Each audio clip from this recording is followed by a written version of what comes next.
before we had a deer fence, we wanted to plant some spiky things here because the deer kept coming in. And so we planted gooseberries and a sea buckthorn. And the sea buckthorn has done well, but the gooseberries have done terribly. Every year they get currant worm, which is a little caterpillar.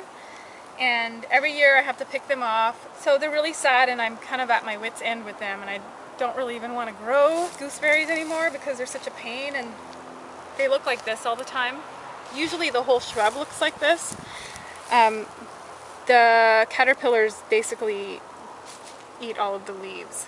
This year I was building a berm behind you, Paul, and I noticed that there was a beautiful paper wasp nest up in the tree, and I looked up online to see if I needed to move it or get rid of it. I didn't want to, and I learned that they eat caterpillars. So the other day I didn't have time to pick the caterpillars off because I had seen them, so I went over to my currants because I got currant worm on my currants for the first time. They usually only get the gooseberries, and I couldn't find any caterpillars on the currant bush.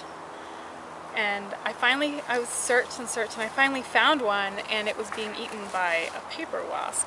So I believe that they flew around and scouted a nest, and they wanted to live right next to this row of sorry looking gooseberries so that they'd have lots of food. So they did their job. If you like this sort of thing, come on out to the forums at permies.com, where we talk about beneficial insects, homesteading, and permaculture all the time.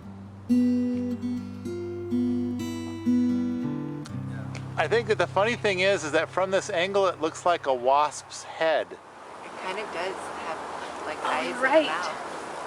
And your It looks, camera's to me, locking on and it looks like a face UFO, recognition. like a Alien head. alien head. It does. It does. Whoa.